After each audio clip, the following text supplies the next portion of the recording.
Please, ma'am, just the doghouse. I'll be quiet, I promise. The boy's voice cracked through the freezing night as he clutched the billionaire's gate. For a long moment, she only stared at him, until her answer tore through the silence and left everyone who heard it stunned. Hello, my amazing family and friends. I'm so glad you're here with me again today. If you're ready to dive into another powerful story, make sure you hit that subscribe button and drop a comment telling me the country or city you're watching from. And guess what? Tomorrow, I've got another story lined up that will leave you just as captivated, so don't miss it. Now, let's get started. The night smelled of wet earth and pine as Jamal shuffled closer to the gate, his sneakers squelching in the mud. His hoodie sagged with rainwater, and his teeth clattered as he tried to peer deeper into the mansion grounds. A German shepherd barked from somewhere in the distance, its growl vibrating through the darkness, and Jamal flinched before pressing his lips together. Please, he whispered to himself, more to gather courage than to speak to anyone. Just let me stay there. Just the doghouse. That's all. The dog barked again, but softer now, and Jamal caught sight of the animal's silhouette near the pool of light from the back porch. The doghouse was small, wooden, painted white with a shingled roof, neater than the last apartment he had shared with his mother before things fell apart. He could almost imagine curling up inside, safe from the rain, safe from the streets. He placed his fingers through the gate and tried to push it, but it didn't budge. He was too small, too weak, and he let out a sound that was half sigh, half sob. His stomach growled. He hadn't eaten since morning, and even then it had just been a half-crushed pack of crackers he found at the bus station. Suddenly, lights shifted on the driveway, bathing him in sharp brightness. Jamal froze like a deer, his wide eyes locking onto the approaching shape of a sleek black car that purred up the long driveway. His instinct told him to run, to disappear back into the shadows, but his legs refused to move. The car stopped, and from it stepped a woman in a long beige coat, her blonde hair catching the faint glow of the driveway lamps. She was tall, graceful, the kind of person Jamal had only seen on magazine covers discarded at corner stores. Her heels clicked as she came closer, and the sound seemed impossibly loud in the rainy silence. "What are you doing out here?" she asked, her voice even, smooth, but touched with something sharper. Not anger. Curiosity mixed with disbelief. Jamal swallowed hard. His throat was raw from the cold, but he forced the words out anyway. I just wanted. Can I please sleep in your doghouse tonight?" The words sounded pathetic to his own ears. Shame burned through him, hotter than the cold rain. He expected her to laugh, to shout, to call security. But instead, her heels stilled. She tilted her head slightly, her blue eyes narrowing as if she was trying to decide whether she had heard him right. "You're asking to sleep in the doghouse?" she repeated slowly. Jamal nodded, his wet curls plastered to his forehead, his hands trembling against the iron bars. "Just tonight. I'll leave tomorrow. I swear." For a moment, silence stretched between them, broken only by the rain hammering on stone. The German shepherd padded closer, sniffing the air, its tail wagging once before it sat down beside the woman as though waiting for her response. She let out a soft laugh, not cruel, but surprised. "Of all the things you could ask me for the doghouse." Jamal's chest tightened. Tears welled in his eyes, hot against his chilled cheeks. "It's better than the street," he whispered. "Please. I won't cause trouble." Her expression shifted, the faint amusement in her face fading into something more unreadable. She studied him for a long while, her eyes scanning the soaked hoodie, the sagging backpack, the way his knuckles whitened as he gripped the bars. "What's your name?" she asked finally. "Jamal," he whispered. "Jamal what?" He hesitated. His mother had always told him to be careful giving his full name to strangers. But this woman wasn't just anyone. She was someone untouchable, someone powerful. "Jamal Harris," he said softly. She didn't move for a long time. Then, almost reluctantly, she pulled a small device from her pocket, pressed a button, and the iron gates hummed before slowly swinging open. The sound filled the night air, almost like a gasp. Jamal stared, stunned, water dripping from his lashes. "Come inside," she said. He blinked. The doghouse. Her lips curved, though it wasn't quite a smile. Not the doghouse. The house. The words hit him harder than any blow. He couldn't move, couldn't breathe. He had expected rejection, maybe even cruelty. He had never expected mercy. The woman glanced back at him, her patience thin. Well, do you want to freeze out there or not? Something broke loose inside Jamal. Fear, relief, disbelief tangled together. And before he knew it, his feet were carrying him forward, through the open gate, past the barking dog that now only wagged its tail. He stepped onto the driveway, the rain softening under the glow of the mansion lights, and for the first time in weeks, he felt the smallest flicker of hope. Thank you, he whispered, his voice breaking. The woman gave him another unreadable look, then turned toward the massive front doors. Don't thank me yet, Jamal Harris. You don't know me. But Jamal couldn't help it. Because in that moment, drenched and trembling at the gates of a billionaire's world, he knew that whatever came next, tonight he would not be alone. Jamal followed her steps slowly, almost in a trance. The marble steps glistened under the rain, the brass double doors towering like an entrance to another world. His sneakers squeaked against the polished stone, and he wiped his face with the sleeve of his hoodie, realizing too late that the sleeve was soaked too. The woman didn't wait for him. She moved with that natural confidence of someone used to being obeyed. When she opened the doors, warmth spilled out instantly, a rush of golden light and a faint scent of vanilla and cedarwood filling his nose. It was like stepping into a dream. Jamal's breath hitched as his eyes darted around. The foyer alone was larger than the entire one-bedroom apartment he had shared with his mother.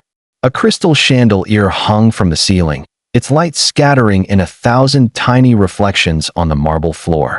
Paintings lined the walls, real paintings, not prints, with brushstrokes so detailed he wanted to reach out and touch them. His stomach clenched again, but this time not just from hunger. It was the sharp ache of being in a place he had no right to be. The woman removed her coat with a graceful shrug and handed it to a man who had appeared almost silently from a hallway. A man in a dark suit, tall, with sharp cheekbones and watchful eyes. Jamal froze, his body stiff. The man's gaze flickered to him, then back to the woman. Miss Whitaker, he asked, his voice low, professional. Oliver, she said with a sigh, as though she already knew what question was about to come. Get a towel, some food, and something dry for him to wear. Jamal's ears burned. He hugged his backpack tighter, shaking his head quickly. I don't need all that. Just somewhere dry. I can sleep on the floor. Miss Whitaker turned to face him fully for the first time, her eyes like ice under the chandelier light. You asked me for the doghouse, Jamal Harris. Do you think the floor is much better than that? His lips parted, but no sound came out. She was right. It was all the same to him. Anything was better than the streets. Oliver disappeared down the hall without another word. Shoes off, she said simply, pointing at the mat near the door. Jamal bent down quickly, his fingers fumbling with the laces that were stiff from rain. He pulled them off and placed them carefully on the mat, aware of how dirty they looked against the pristine floor. Backpack too, she added. His whole body stiffened again. The backpack was the only thing he had left, stuffed with the little scraps of life he'd managed to keep. A photo of his mom, a couple of shirts, a half-broken toy car he hadn't let go of since he was little. He started, clutching it tighter. Her brows lifted slightly. I didn't ask if you were comfortable. I said put it down. Jamal swallowed, his chest heaving. Slowly, reluctantly, he set the backpack down beside his shoes. He felt exposed instantly, like he'd just placed his entire life on the ground for strangers to see. Miss Whitaker watched him a moment longer, then turned on her heel and walked further inside. Follow me. The house was silent except for the faint ticking of a grandfather clock somewhere deep within. Jamal followed, his bare feet sinking slightly into the thick cream carpet that stretched down the hall. Every step felt like a trespass. She led him into a living room where a fire crackled in a massive stone fireplace. The warmth hit his skin instantly, and he shivered again, not from cold this time, but from the sudden contrast. Sit, she said, gesturing to a long beige sofa. He perched on the very edge, afraid to sink into the cushions. His hands twisted together in his lap, his eyes darting to the gleaming glass table, the shelves lined with books that looked untouched. You live here alone? He asked softly, surprising even himself. Her head tilted slightly. Is that your business? Jamal's cheeks heated. Sorry, I didn't mean, he trailed off, his voice fading into the crackle of the fire. For a while, The only sound was the firewood popping and the faint drip of rain against the windows. Jamal's eyes burned from exhaustion, his body aching for rest, but his mind buzzed with nerves.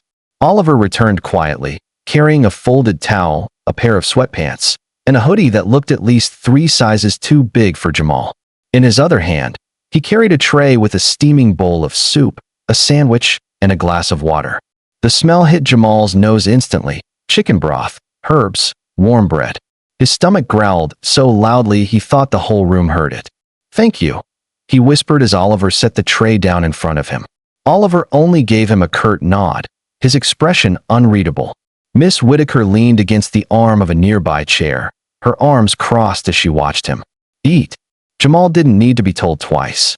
He picked up the spoon and scooped the broth into his mouth, burning his tongue a little in his eagerness. Tears sprang to his eyes, but he didn't care. Each spoonful melted down his throat, filling the hollowness inside him. Halfway through, he paused, guilt crashing into him. Should I save some for later?" he asked, looking up at her nervously. Something flickered in her gaze, something quick, fleeting, that he couldn't quite name. "Eat," she repeated softly. He obeyed, finishing the soup, then the sandwich, wiping his mouth clumsily with the towel Oliver had left. His shoulders sagged, his body sinking further into the couch despite his earlier efforts to sit straight. When he finally looked up again, Miss Whitaker was still watching him, her eyes sharp, calculating. "Why were you outside my gates, Jamal Harris?" she asked. His throat closed. He gripped the edge of the towel tightly, his knuckles white. I didn't know where else to go. I was walking, and I saw the doghouse. That's not what I asked." His chest heaved. The firelight flickered against her face, making her look both beautiful and intimidating. He wanted to tell her everything. That his mom had been gone for weeks, that the landlord had locked him out, that he had been sleeping wherever he could find a corner. But the words tangled in his throat. She waited. Jamal's eyes burned again. "I didn't mean to bother you. I just wanted somewhere to not be cold." Silence stretched. He thought she might send him away after all. But then, unexpectedly, she sighed and pushed off the chair. "Change into the clothes. You'll drip less on the carpet." Relief washed over him, so strong it nearly made him dizzy. He took the sweatpants and hoodie with shaking hands, clutching them to his chest. Where should I?" he stammered, glancing around the pristine room. Oliver stepped forward silently, gesturing toward the hallway. "Bathroom. Second door to the right." Jamal nodded quickly and hurried off, the soft carpet muffling his footsteps. Inside the bathroom, he peeled off his wet clothes and slipped into the oversized hoodie. The fabric swallowed him whole, but it was warm, and it smelled faintly of detergent and cedar. For the first time in days, he felt almost safe. He stared at his reflection in the mirror, water dripping down his curls, dark circles under his eyes. He barely recognized himself. Back in the living room, Miss Whitaker was seated now, her legs crossed elegantly, a glass of wine in her hand. Oliver stood discreetly near the doorway, his hands clasped behind his back. Jamal returned hesitantly, clutching his wet clothes in a bundle. "Sit," she said again. He obeyed, perching once more on the edge of the sofa. "You're not telling me the whole truth," she said simply. His chest squeezed. His eyes darted to Oliver, then back to her. His voice cracked. "My mom, she left. She said she'd be back, but she didn't come. And then they locked the door," and his words tumbled out in broken pieces, his throat tightening with each one. "I don't know where she is. I don't know where to go." The room went still. The fire popped again, but no one moved. Miss Whitaker's lips pressed together, her eyes sharp but softer now, though she hid it quickly. Oliver shifted slightly, his gaze flickering to her as though waiting for instruction. She set her glass down, her fingers lingering on the stem. "You're a child," she said finally, her voice quieter now. "And children don't belong in doghouses." Jamal's chest shook, his eyes brimming with tears. He looked down, his hands trembling in his lap. "I didn't know where else to ask." There was another silence. Then, almost reluctantly, she said, "For tonight, you'll stay here." His head snapped up, his eyes wide. "Here? In this house?" Her gaze hardened again, as though she regretted saying it. "Don't make me repeat myself." Relief flooded through him so quickly he nearly sobbed. He bit his lip to hold it back, nodding quickly. Thank you. Thank you so much. She leaned back, picking up her glass again. Don't thank me yet, Jamal Harris. Tomorrow, we'll decide what happens next. And for the first time in weeks, Jamal Harris slept under a roof, wrapped in warmth, not in fear of the night, but in the unknown weight of a tomorrow that might finally be different. The morning light cut across Jamal's face, warm and golden, stirring him awake in a room that felt more like a dream than reality. His eyes fluttered open, squinting against the sunlight that streamed through tall windows framed with velvet curtains. For a long moment, he forgot where he was. The soft mattress beneath him, the thick comforter cocooning him, the faint scent of lavender from the pillow. It was a world he had never touched before. Then the memories rushed back. The rain, the gates, the woman with cold blue eyes and a voice sharp enough to slice through his shame. Miss Whitaker. He sat up slowly, rubbing his eyes with the heel of his hand. His heart sank as he looked around. The room was bigger than the entire apartment he used to share with his mother.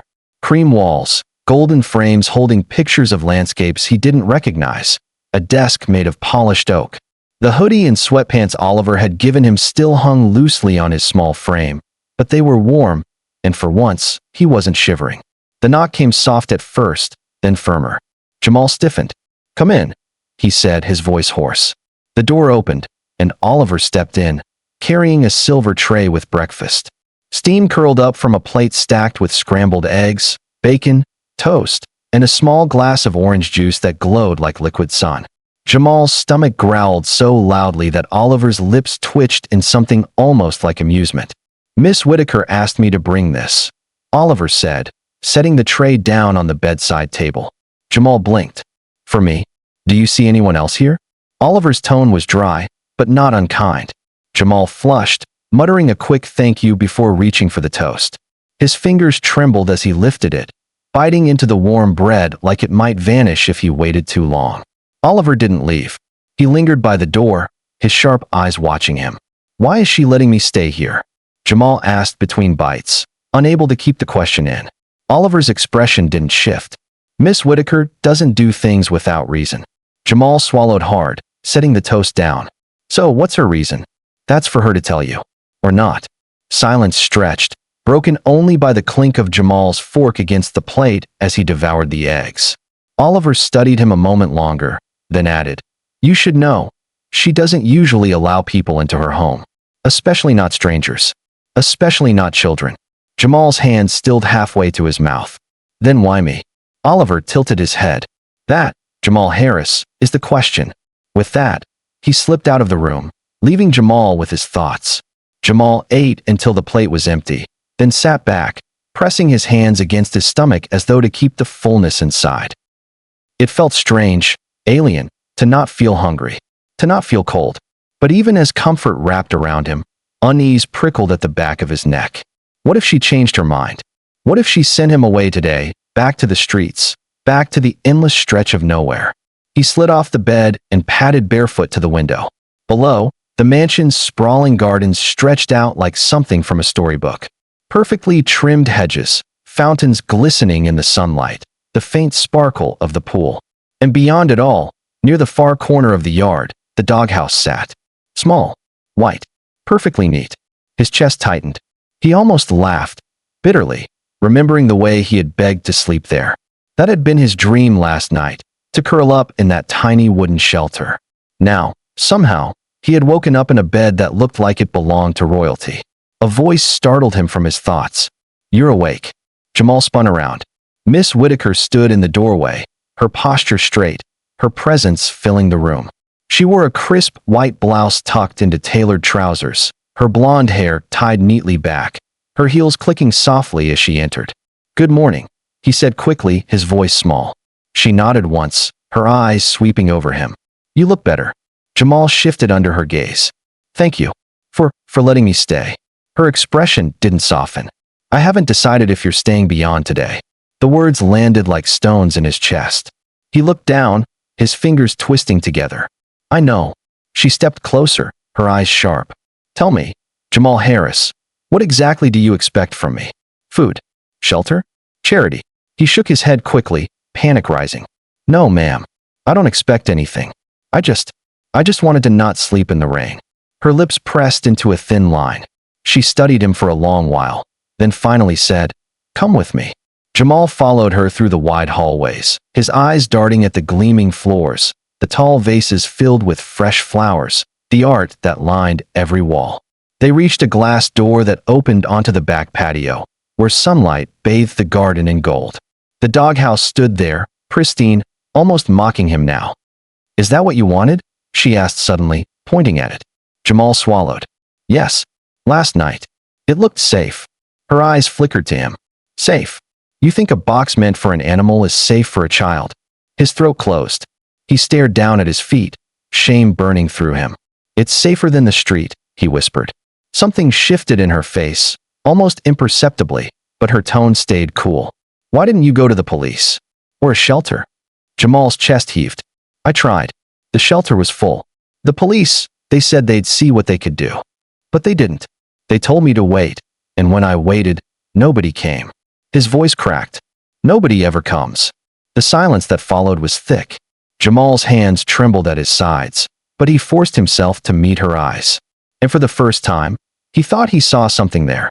Not just the cold calculation, but a flicker of something softer. Pity maybe. Or recognition. "Do you always give up so easily?" she asked, her voice sharp again. Jamal blinked. "I didn't give up. Didn't you? You asked to sleep in a doghouse instead of demanding something better."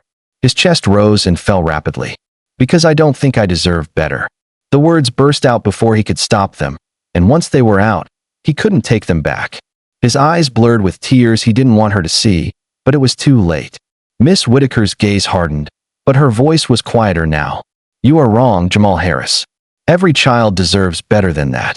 The words cut through him like sunlight through storm clouds. For a moment, he couldn't breathe.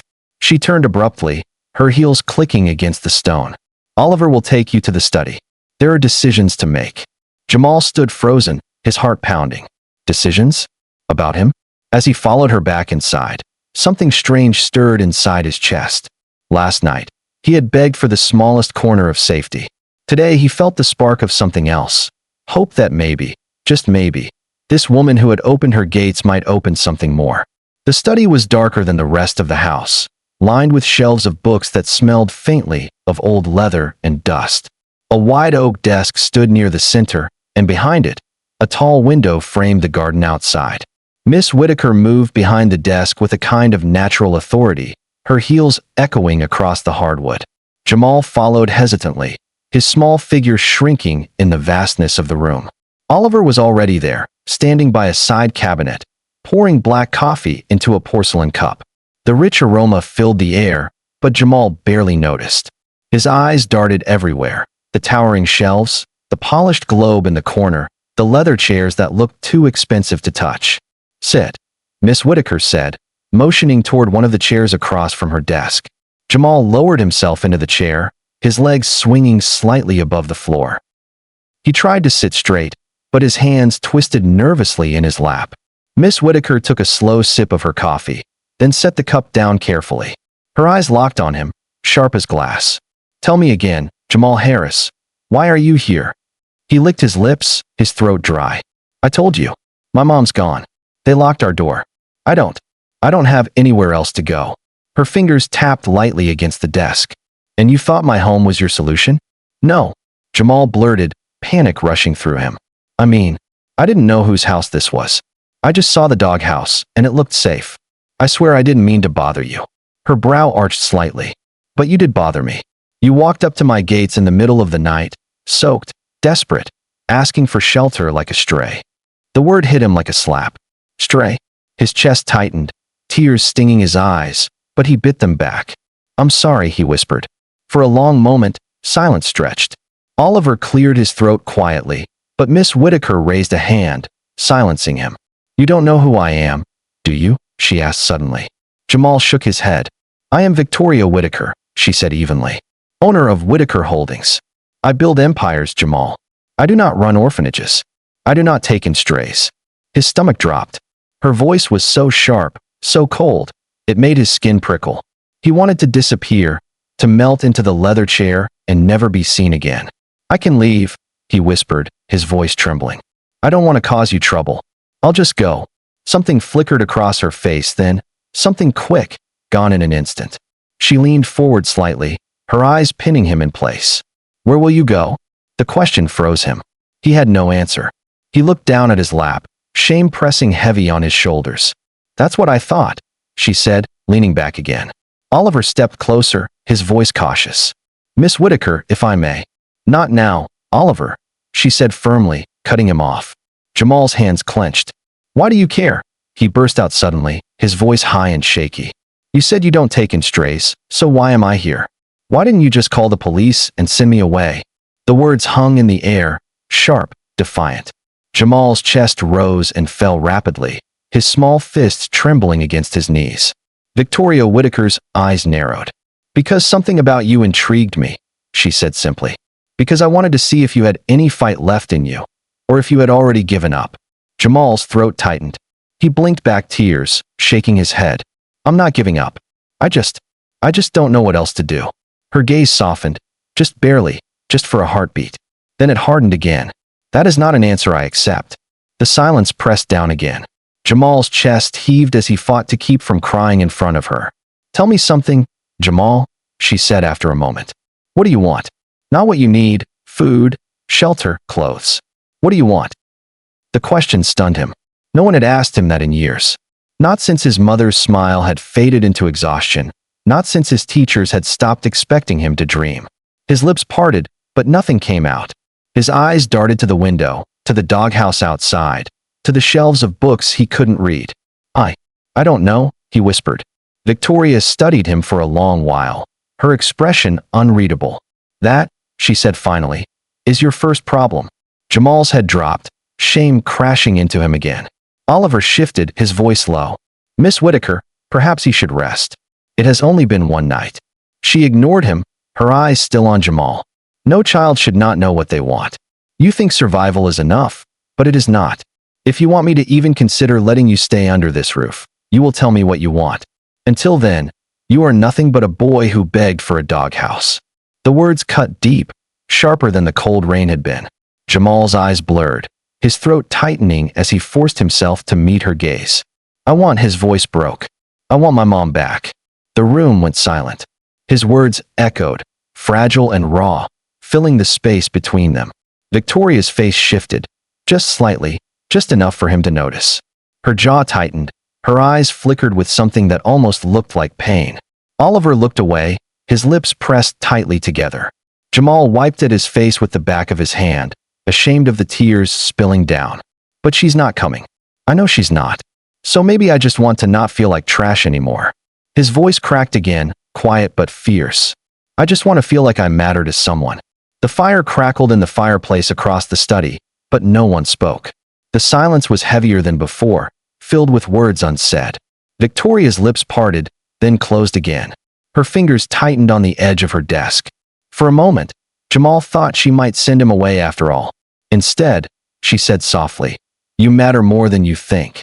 The words hit him harder than any blow, and for the first time since stepping through her gates, Jamal saw not just a billionaire with walls of steel around her, but a woman carrying something hidden behind her eyes. Still, her expression hardened again quickly, as though ashamed of her own softness. She stood abruptly, smoothing her blouse. Oliver will arrange something for you. A tutor. Clothes. Rules. Rules. Jamal asked, blinking through his tears. This is not charity, she said firmly. If you are under my roof, you will respect it. That means discipline, structure, expectations. If you cannot meet them, you leave.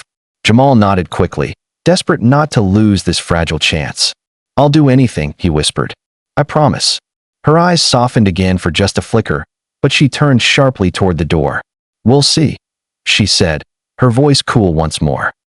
And as she left the study, Jamal sat trembling in the chair, torn between fear and something unfamiliar, hope wrapped tightly in resistance, like a flame fighting against the dark. The mansion no longer felt like a stranger's house. It still towered over Jamal with its long hallways, glittering chandeliers, and polished floors that squeaked under his sneakers. But slowly, piece by piece, it became something else, a strange kind of cage that also sheltered him. At first, Miss Whitaker kept her distance. Days went by where Jamal didn't even see her. though her presence was everywhere, in the perfectly trimmed hedges outside, in the expensive paintings that lined the halls, in the silence that seemed to demand order. Oliver became the one Jamal saw the most, bringing him meals, handing him new clothes, scheduling lessons with the private tutor who came twice a week. Yet even when she wasn't there, Jamal felt her eyes on him, like she was testing him from afar. One morning, Jamal shuffled into the grand dining room. The long table stretched endlessly, and he sat at the far edge with a plate of scrambled eggs steaming in front of him. He had barely taken 2 bites when the sound of heels clicked into the room. He froze. Victoria Whitaker entered, dressed in a cream silk blouse and dark tailored pants, her hair pinned neatly back. She looked like she had walked straight out of a magazine. Jamal swallowed hard and sat straighter. She didn't look at him at first, only moved toward the head of the table, her steps deliberate. She set down her phone, slid into her chair, and began to butter a piece of toast. Finally, her sharp blue eyes flicked toward him. "You're eating with your elbows on the table," she said. Jamal jerked, pulling them back instantly. Sorry." Her lips twitched almost imperceptibly, though whether it was amusement or annoyance, he couldn't tell. "Manners matter, Jamal. If you are going to sit at my table, you will learn them." He nodded quickly, clutching his fork like it might slip from his fingers. For a few minutes, the only sound was the quiet clink of silverware. Jamal kept sneaking glances at her, half expecting her to send him away. But she didn't. Instead, she asked suddenly, "What books do you like?" Jamal blinked. "Books? Yes," she said simply. "You can read, can't you?" His face flushed hot. He looked down, pushing at his eggs with his fork. "Not really. I mean, I can read some, but not big books. The words, they get hard." Victoria set her toast down, her eyes narrowing. "You're 11 years old." "I know." His voice was small. For a moment, her face hardened, but then she sat back, studying him with an intensity that made his chest tighten. "Then we'll fix that," she said finally. "Oliver will bring you books. You will read, every day? Start small, but you will read." Jamal nodded quickly, even though his stomach twisted. Reading had always been a battlefield for him, but the way she said it, like it wasn't optional, left no room for argument. Days bled into weeks. Jamal found himself falling into a strange routine. Breakfast in the dining room, reading lessons with his tutor, afternoons helping Oliver in the garden, evenings where he often sat in the library trying to make sense of the words on the page. And slowly, he began to see Victoria more often. She would appear at breakfast, or cross paths with him in the hallway, or pass through the library in the evenings. She never lingered long, but she always noticed. If his shirt wasn't tucked in, she'd tell him. If he slouched in his chair, she'd correct him. It was exhausting, but it also made him feel something he hadn't in a long time. Watched. Not ignored. Not invisible. One night, he sat curled up in an armchair in the library, struggling through the first chapter of Charlotte's Web. The letters blurred, the sentences tangling together until frustration boiled in his chest. He slammed the book shut, ready to throw it aside. "Why are you giving up?" Jamal jumped. He hadn't realized she was there. Victoria stood near the doorway, her figure outlined by the glow of the hallway light. She stepped inside, her heels soft against the rug. "I wasn't giving up," Jamal muttered, hugging the book against his chest. "Yes, you were," she said, her voice firm but calm. "I saw it on your face." He looked down, shame crawling up his neck. "It's too hard." She moved closer, stopping in front of him. For a moment, she didn't say anything. Then she held out her hand. "Give it to me." Hesitantly, Jamal passed her the book. She opened it, flipping to the first page. Her voice softened as she read aloud, clear and steady. "Where's Papa going with that axe?" said Fern to her mother as they were setting the table for breakfast. Jamal's eyes widened. The words seemed to dance differently when she read them. Alive, easy, flowing like music. When she paused, she handed the book back. "Now you try." His fingers trembled as he opened to the same line. The letters swam, but he forced the words out. "Where's Papa going with that?" He stumbled, his lips moving slowly. "Axe." Victoria didn't interrupt. She didn't sigh or scold. She simply waited, her eyes steady on him. When he finally reached the end of the sentence, he let out a shaky breath. "Good," she said quietly. "Again." He blinked up at her. "Really? Again?" she repeated, her tone firm but not unkind. So he read it again. And again, each time a little stronger. By the fourth time, the sentence flowed almost as smoothly as when she had read it. When he finally looked up, her expression had softened, just slightly. Better. You see? It is not impossible. It is only work. For the first time, Jamal smiled, small, hesitant, but real. Victoria's lips curved too, though faintly. She turned, walking toward the door. Tomorrow, another page. And then she was gone, leaving Jamal staring after her with something new stirring in his chest. Not just fear. Not just gratitude. Something else, something he couldn't name yet. But it wasn't only lessons in reading. One afternoon, thunder rolled across the sky. Jamal sat by the window, hugging his knees as rain battered against the glass. Lightning flashed, and he flinched, burying his face. When the door creaked open, he didn't move. Jamal. Her voice was quieter this time, almost hesitant. He lifted his head, his eyes wide and damp. I hate storms. Victoria stepped closer, her brow furrowing. Why? They remind me of the night, his voice faltered. The night the police took my mom. It was raining then too. For a moment, she stood frozen. Then, without a word, she lowered herself into the chair beside him. The storm raged outside, but she didn't move away. Do you want to know what I hate? She said finally. He sniffled, glancing up at her. What? Empty houses, she said softly. They're louder than storms. Jamal frowned, confused, but something in her eyes told him not to ask. For the rest of the storm, she stayed beside him. They didn't speak much, but the silence felt different, not heavy, not cold. Shared. Weeks became a month, and slowly, the mansion shifted. Jamal was no longer just a boy who had begged to sleep in a doghouse. He was part of the rhythm of the house now. His laughter echoed faintly in the halls when Oliver teased him in the garden. His books piled up on the nightstand. His footsteps became as familiar as the ticking of the grandfather clock.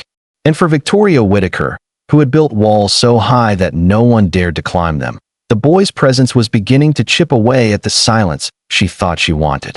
Forced into each other's orbit, the billionaire and the boy who had nowhere to go found themselves bound by something neither expected: need, trust, and the faint stirrings of a connection both had long forgotten how to believe in. The storm had passed outside, but inside the mansion another kind of weather was brewing.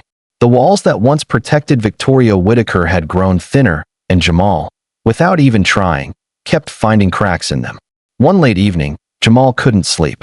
The house was too quiet, too heavy with shadows. He slipped out of bed, his small feet padding across the hallway, drawn toward the faint golden glow spilling from the study. He peeked inside. Victoria sat at her massive oak desk, not as composed as she usually was.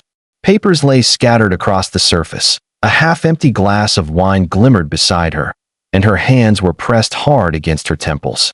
For the first time, she didn't look untouchable. She looked tired. Human. Jamal shifted, the floor creaking. Her head snapped up. Jamal? What are you doing awake? He hesitated, half expecting her to send him away. Couldn't sleep. She sighed, leaning back in her chair. For a moment, she seemed ready to wave him off. But then something flickered across her face. Loneliness, maybe. She gestured toward the chair across from her. Come here. Jamal slipped inside and sat, legs dangling off the seat. He glanced at the papers, at the glass of wine, then back at her. You look sad. Her lips twitched, though not in amusement. Sad. That's not a word people usually use for me. Well, you do. He paused, then whispered, why? Victoria's gaze lingered on him, sharp and searching. Most people never dared ask her questions like that. But this boy who had nothing, looked straight at her as if the answer mattered. She leaned back, exhaling slowly. Do you know what it feels like to lose someone you thought would never leave? Jamal's throat tightened. He nodded. My mom. Victoria's eyes softened. My husband. He blinked. You were married? Yes, she said quietly, her voice losing its usual steel. His name was Richard. He was kind. The kind of man who made this empty house feel like a home. And then, one night, he didn't come back. A car accident on the highway. Just like that, gone. Jamal's chest ached. He could almost feel the silence she described. I'm sorry, he whispered. She stared at the glass of wine for a long moment, then set it aside. After he died, I told myself I didn't need anyone. That needing people only meant losing them. So I built walls. High ones. And I kept everyone out. Her gaze landed on him then, steady and unguarded. Until you showed up, asking to sleep in a doghouse. Jamal's cheeks warmed. He looked down at his hands, fidgeting. I didn't think you'd let me stay. I thought you'd yell at me or call the police. I almost did, she admitted with a faint smirk. But then I saw you, skinny, shivering, stubborn enough to beg for a doghouse instead of stealing from me. And something in me broke. You reminded me of something I'd buried. Maybe even of Richard. He would have helped you. Silence stretched between them. Not heavy, not uncomfortable. Just real. Jamal finally asked. So you're not mean, you're just sad? Her laugh was soft, almost broken. Something like that. That night wasn't the only time her walls cracked. Another evening, Jamal found himself sitting in the kitchen with Oliver, munching on a grilled cheese sandwich. He had learned by now that Oliver was more than a butler. He was family to Victoria in a way she rarely admitted. Why is she always so serious? Jamal asked through a mouthful of bread. Oliver chuckled. Serious? That's a gentle word for her. He poured himself a cup of tea, his voice softening. She wasn't always like this, you know. When Mr. Whitaker was alive, there was laughter in this house. Parties. Music. She used to dance in the kitchen while I cooked. Jamal's eyes widened. Miss Whitaker? Dancing? Oliver smiled wistfully. Hard to imagine now, isn't it? But grief changes people. It can freeze them, make them hard. And the more money you have, the easier it is to build walls so high no one ever climbs them. He looked directly at Jamal. But you've started climbing, haven't you? Jamal's cheeks heated. I don't mean to. Good. Oliver said, his eyes kind. Don't stop. As the weeks passed, Jamal learned more pieces of her story. How she had grown up poor herself, working nights through college until she met Richard. How they had built everything together, companies, homes, wealth. How losing him had left her in a palace she would have traded for one more conversation with him. And Victoria, in turn, began learning Jamal's story, not just the scraps she had assumed. She learned about the nights he went hungry, about the shelters too full to take him, about the way his mother's absence carved a hole in him that nothing filled. She listened, really listened, when he spoke. One night, sitting by the fire, Jamal whispered, "Sometimes I dream she's still alive. That she comes back and finds me. Then I wake up, and it feels like losing her all over again." Victoria didn't flinch at his pain. Instead, she reached across the space between them and placed a hand gently over his. "I know that dream," she said softly. "I've woken up from it too." Something shifted after that. They weren't just a billionaire and a poor boy anymore. They were two broken souls, bound by loss, slowly teaching each other how to breathe again. But what neither of them knew was that the more they opened their wounds to each other, the more dangerous the silence of the mansion became. Because with truth came vulnerability, and with vulnerability came the risk of shattering, again. The autumn air grew crisper as weeks turned into months, and something about the mansion began to change. It wasn't the marble floors or the gilded frames lining the hallways. It was the sound. Where once the house echoed with silence, it now carried Jamal's laughter, the shuffle of his sneakers on polished floors, the hum of his questions that never seemed to end. And strangely, Victoria didn't mind. One Saturday morning, Jamal wandered into the kitchen in his socks, yawning. The smell of pancakes filled the air, and Oliver was at the stove flipping one onto a plate. "Morning," Oliver greeted warmly. "Morning," Jamal mumbled, rubbing his eyes. He slid onto a stool, reaching for the syrup bottle. Before he could pour, another voice filled the room. "You're drowning them." Jamal froze, the bottle hovering above his plate. Victoria stood in the doorway, dressed simply in a white sweater and jeans. It was the first time Jamal had seen her in anything other than elegant blouses and heels. "I like syrup," he muttered defensively. "Liking syrup doesn't mean you have to turn your breakfast into a sugar swamp," she replied. But there was a faint teasing edge in her tone. Oliver's lips twitched, fighting a smile. "Would you like me to make you a plate, ma'am?" Victoria hesitated, then nodded. "Yes, why not?" She walked to the stool beside Jamal and sat, her posture as straight as always, but her presence softer somehow. Jamal blinked. "You're eating with us?" She arched a brow. "Do you think I live entirely on wine and caviar?" He chuckled, and she tilted her head slightly, as though startled by the sound. That breakfast turned into a routine. On Saturdays, Victoria sat with them in the kitchen, the three of them sharing simple meals, pancakes, eggs, sometimes even grilled cheese when Oliver indulged Jamal's requests. At first, their conversations were stiff, but slowly, laughter slipped in. Jamal told stories about school, about the boy who tried to push him off the swing, and how he stood his ground. Victoria listened, genuinely listened, sometimes offering sharp advice, sometimes smiling in quiet pride. One afternoon, Jamal was sprawled on the library floor with a sketchpad.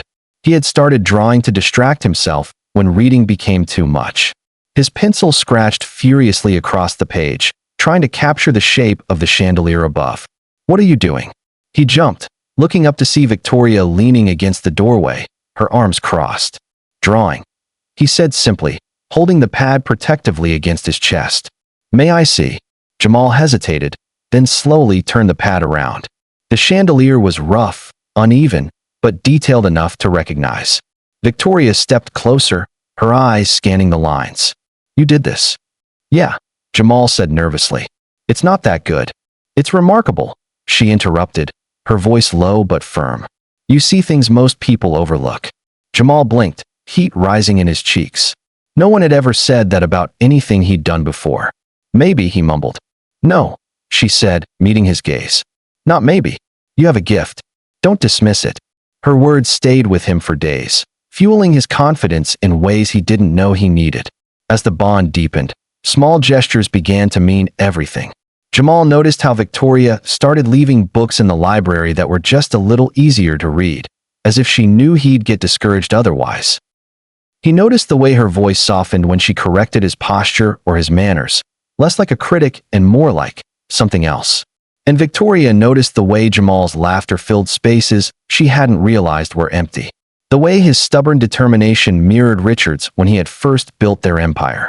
The way the boy's presence didn't take from her, but gave her something she didn't know she was missing.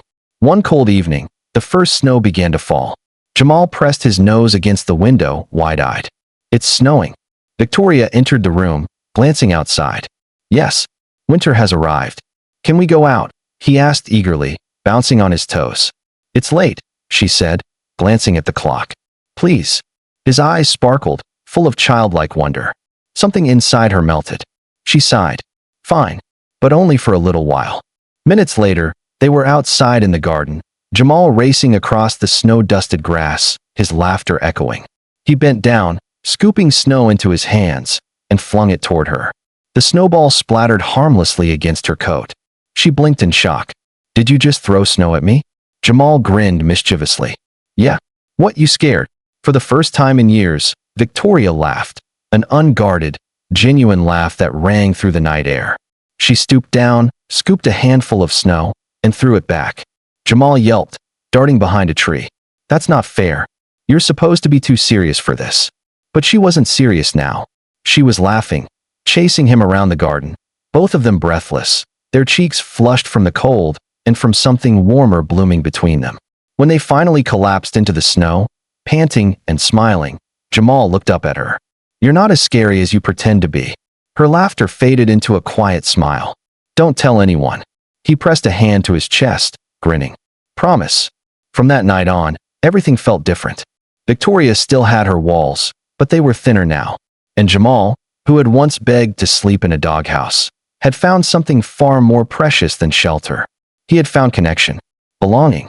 And Victoria, who thought she was destined to live out her days in silence and wealth, discovered the sound of laughter again.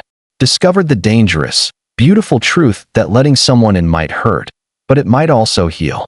Winter thickened over Connecticut, snow draped heavy across the mansion's lawns like a shroud. The laughter that had once filled its halls now carried a fragile edge, because nothing so good lasts forever, not without being tested. The test came on a gray Wednesday morning. Jamal had been at school for almost 2 months now, adjusting to uniforms and lessons, learning to fight the stares of classmates who whispered about the charity case, living at Whitaker Manor. He trudged home that day with his backpack dragging low, cheeks burning from the jeers he had endured at recess. But the whispers didn't stop at the schoolyard. That evening, Victoria's phone buzzed relentlessly on the dining table. She picked it up, her sharp brows knitting tighter with each swipe of her finger. Headlines filled the screen. "Reclusive billionaire hides homeless boy in mansion, secret adoption scandal." Who is the child living with Victoria Whitaker? From Doghouse to Penthouse, the boy who broke into a billionaire's life. Her heart pounded as she scrolled. Paparazzi photos had surfaced, grainy shots of Jamal and Oliver walking to the car, another of Jamal in the schoolyard, a shadow of her visible in the background. The world had noticed, and the world was cruel. When Jamal walked into the dining room, he froze. Victoria was standing rigid, phone clutched in her hand, her eyes burning with something he hadn't seen in weeks. Fear and anger twisted together. "What's wrong?" he asked carefully. She turned the screen toward him. His stomach dropped as he read the headlines. "Why are they writing about me?" he whispered. "Because the world doesn't leave anyone alone," she snapped, harsher than she meant to. "Especially me." Jamal stepped back, his small hands curling into fists. "I didn't ask for this." "No," she said tightly, "but it's happening, and it could ruin everything." Her voice cracked just slightly, but the words struck like knives. Jamal's chest constricted. "So what? You regret letting me stay?" Silence filled the room, thick and heavy. Her lips parted, but no words came out. That silence said more than anything. Jamal's throat burned. He dropped his backpack, the sound echoing against the marble floor. "I knew it. I knew you'd get tired of me. Everybody does." Before she could respond, he bolted from the room. That night, the mansion felt emptier than it had in years. Jamal locked himself in his room, refusing to eat dinner, curling beneath the blankets as tears burned his eyes. Victoria stood outside his door, her hand hovering near the knob. She could hear him crying, muffled and broken. She wanted to go in, to tell him she hadn't meant it, to promise she wasn't like the others. But fear coiled around her. Fear of letting him all the way in, fear of failing him the way life already had. So she turned away. And Jamal learned what silence felt like when it came from someone you were starting to love. The storm didn't stop there. 2 days later, Jamal was called into the principal's office. Victoria arrived minutes later, her heels clicking sharply on the polished floors. She walked in to find Jamal sitting small and hunched, his eyes red. The principal adjusted his glasses. "Ms. Whitaker, I'm afraid there's been an incident." Jamal got into a fight on the playground. Her gaze snapped to Jamal. "A fight?" "He pushed another student," the principal said. When confronted, he claimed the boy called him. He hesitated. "The billionaire's pet." Victoria's heart clenched. Her gaze softened, but she didn't let it show. "Jamal." Jamal lifted his chin, tears shimmering. "I didn't start it, but I wasn't gonna let him say that about me." Her throat tightened. The anger in his eyes wasn't just about the playground. It was about her. About what she hadn't said when he needed her. She turned to the principal. "I'll handle it." Back at the mansion, Jamal stormed ahead of her, kicking off his shoes, throwing his backpack on the floor. "You think they're right, don't you?" he shouted. "That I don't belong here." Her chest ached. "Jamal, you didn't even say no." His voice cracked. "When I asked if you regret it, you didn't say no. You just stood there." She froze. The truth hit her like a slap. He was right. She had been silent when he needed her most. He turned away, his shoulders shaking. "Maybe I should just go. Maybe I should just disappear. That's what people expect me to do anyway." The words shattered something inside her. For so long she had buried her heart under marble and steel, but watching him crumble felt like losing Richard all over again. "No," she whispered, her voice breaking. "Don't you dare disappear." He looked back at her, eyes wide, searching. She crossed the space, kneeling in front of him, her hands trembling as she gripped his shoulders. "I don't regret you. Not for 1 second. Do you hear me?" Her voice cracked, raw and unguarded. "You matter more than these headlines, more than this house, more than my pride. You matter to me." Tears slipped down his cheeks, hot and unrelenting. "Then why didn't you say it?" Her own tears followed, quiet and unstoppable. "Because I'm terrified. Terrified of losing you. And sometimes it's easier to pretend I don't care than to risk this." For the first time, the mask shattered completely. Victoria Whitaker, the woman who had built empires and survived alone, was kneeling before a boy she once thought she didn't need, begging him to believe her. Jamal's sob turned into a gasp, then into a desperate hug. He buried his face against her, clinging as if afraid she might vanish. And she held him, her own arms wrapping tight, as though anchoring them both. That night, neither of them slept much. But in the quiet of the study, sitting together on the couch with a blanket draped around them, They finally spoke the words they had both been afraid of. "You're not my charity," she whispered, brushing his hair back. "You're my family. And you're not scary." Jamal mumbled against her shoulder. "You're just broken. Like me." She laughed softly, tears still glistening. "Yes, broken. But maybe we can be whole together." That was the shatter point. The moment everything nearly fell apart, only to crack open the truth they both needed. The mansion would never be the same again. Neither would they. The storm passed, but storms always leave wreckage behind. The tabloids didn't relent. Every morning, new headlines sprouted like weeds. The boy who stole a billionaire's heart. Doghouse to dynasty. Is Whitaker grooming an heir? Inside the scandalous life of Victoria Whitaker's adopted street child, the mansion gates swarmed with reporters. Drones buzzed over the lawn. Even at school, Jamal felt their eyes on him, the cameras waiting for him to slip, to cry, to fall. He came home with hunched shoulders, a dull ache behind his eyes. The laughter that had once blossomed in him now dimmed. Victoria watched it unfold like a nightmare. Each headline, each picture, each cruel word was another dagger. It wasn't just her life in the spotlight anymore, it was his. And he was only 12. One evening, after Jamal had gone to bed, she sat in her study with the lights low. The fire crackled weakly in the hearth, casting shadows across the shelves. A manila envelope lay on the desk before her. She hadn't touched it yet, but it might as well have been a bomb. Inside was the paperwork. Adoption papers. She had ordered them quietly weeks ago, when her heart had begun whispering what her mind tried to silence. But every time she thought about signing, fear gripped her. Could she really do this? Could she be a mother again after failing Richard so spectacularly? Oliver entered softly, a tray in his hands. "You haven't eaten." "I'm not hungry," she murmured. He set the tray down anyway, then followed her gaze to the envelope. His eyes softened. "So, you've reached the choice." Her hands clenched in her lap. "It's not that simple." "It never is," he replied, easing into the chair opposite her. "But I've watched you, Victoria. I've watched that boy. He's no longer just a guest in this house. He's carved himself into its very walls. Into you." She swallowed hard, her throat aching. "And what if I fail him? What if I ruin him like I ruined?" "You didn't ruin Richard," Oliver cut in firmly. "Life and grief did. And if you let fear decide again, you'll ruin Jamal. Not because you can't love him, but because you won't let yourself." Her eyes stung. She looked down at her trembling hands. "I don't know how to be a mother." "Then learn," Oliver said simply. With him. The next morning, she woke early, her chest tight but determined. She found Jamal in the garden, bundled in his coat, building a crooked snowman. His breath puffed in clouds, his cheeks pink. "Jamal," she called softly. He looked up, his eyes cautious but hopeful. "Yeah." She walked toward him, the crisp snow crunching beneath her boots. For a moment, she just stood there, watching him, memorizing the fragile boy who had somehow become her anchor. Then she knelt down in the snow, her eyes level with his. "I have something to ask you."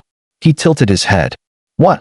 She reached into her coat pocket and pulled out the envelope, now sealed but worn at the edges. "Inside this are papers. Papers that would make it official. Not just you staying here, not just you being under my care, but you being mine. My son." Jamal's eyes widened, his breath catching in the cold air. "Why your son?" Her lips trembled as she nodded. "Only if you want it. Only if you choose me, too. I can't promise I'll be perfect. I can't promise I won't make mistakes. But I can promise you this. I will never let you go. Not to the streets. Not to the headlines. Not to the silence. You'll never be alone again." The snow fell in soft flakes between them, the world holding its breath. For a long moment, Jamal said nothing. His small hands twisted in his gloves, his eyes glistening. Then, slowly, he whispered, "Do you mean it? For real?" Her chest broke open, tears streaming down her cheeks. "For real. Forever." A sob escaped him, raw and unguarded, and he flung himself into her arms. She caught him, holding him against her chest as though she could shield him from everything. The past, the future, the world itself. "Yes," he cried into her coat. "Yes, I want it. I want you." She buried her face in his hair, whispering into the crown of his head. "Then it's done. You're mine. My son." Later, when Oliver brought them cocoa by the fire, Jamal leaned against her side, his eyes heavy but peaceful. He clutched the envelope as though it were treasure, as though a piece of paper could finally anchor him to love. Victoria smoothed his hair back and whispered, almost to herself, "Maybe we both finally came home." The day the court finalized the adoption, the sky over Manhattan was clear, washed clean by the morning rain. Sunlight poured through the tall windows of the courthouse, turning even the marble floors warm. Jamal sat nervously in the wooden chair beside Victoria, his legs swinging back and forth, too short to touch the ground. The judge peered at the paperwork, her glasses perched low on her nose. "Victoria Whitaker," she said, her tone both formal and curious. "You understand the weight of this decision?" Victoria's spine was straight, but her voice was soft. "I do. And you, Jamal Brooks, do you accept this adoption willingly?" Jamal swallowed, his hands clutching the edges of his chair. His gaze flicked to Victoria, then back to the judge. "Yes, ma'am," he said firmly, his voice steadier than he felt. "I want her to be my mom."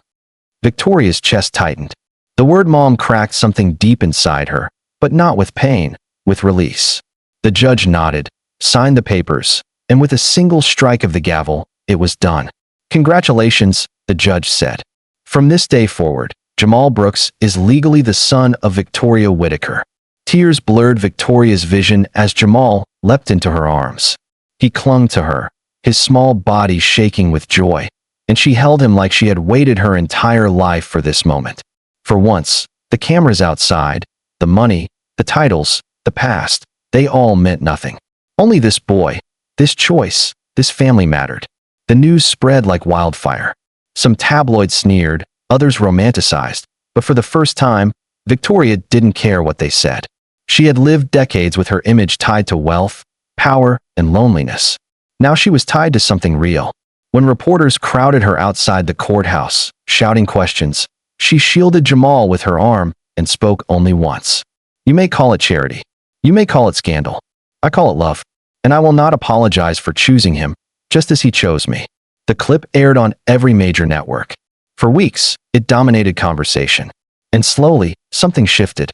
People began to admire her courage, to respect her choice, to root for the boy who had once begged for a doghouse but found a home in a mansion and in a heart. At the mansion, life changed, but in all the best ways. No longer did Jamal hover on the edges of rooms, afraid he didn't belong. His laughter now spilled freely through the halls, a constant music.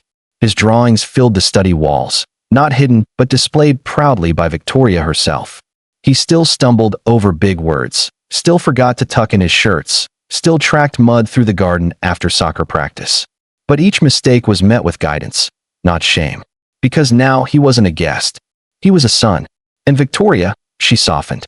The woman who once lived by rigid schedules now let herself linger at the breakfast table just to hear Jamal's stories. She found herself humming when she worked, laughing when he teased her, crying openly when his report card came back with a hard-won B in reading. One night, as she tucked him into bed, Jamal looked up at her and whispered, "Do you think Dad would have liked me?" The question pierced her heart. She sat on the edge of his bed, brushing his curls back gently. "Richard would have adored you," she said. "But you don't need his approval. You have mine. Always."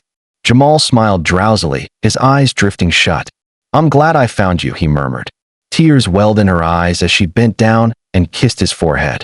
"No, Jamal. I'm glad you found me." Months later, spring bloomed across the gardens. On Easter Sunday, Oliver stood at the side of the lawn with a fond smile as Jamal and Victoria crouched together, hiding eggs in the tulip beds. "Too easy," Jamal protested as she placed one behind a flower pot. "You're supposed to make me work for it." "Patience, young man," she said, smirking as she tucked another into the crook of a tree branch. "Strategy matters as much as speed." He laughed, sprinting across the grass to hide one of his own. Oliver watched them, his heart full. For years, the Whitaker estate had been a palace of silence, haunted by loss. But now it pulsed with life again. With family. With second chances. One evening, long after Jamal had gone to sleep, Victoria stood alone on the balcony, looking out over the city skyline. She thought of the boy who had once begged to sleep in a doghouse, a boy the world had dismissed, forgotten. She thought of herself, a woman who had locked her heart away out of fear. And she realized the truth. They had saved each other. The world might call it scandal. The world might never understand. But what they had was something rarer, stronger than wealth or reputation. It was love. Unlikely, unexpected, and unstoppable. Victoria turned back toward the house, the light spilling warmly through the windows, and whispered into the night, "We're home now." The story ends not with a doghouse, not with loneliness, but with love chosen freely, fiercely, forever. Because sometimes, the most shocking thing in the world is not cruelty, not scandal, not power. Sometimes, the most shocking thing is love itself. Thank you so much for watching this story all the way to the end. If you enjoyed this one, then you'll absolutely love the next. It's even crazier and more captivating than you can imagine. So go ahead and click the video showing right here on your screen, and I'll see you in the next story.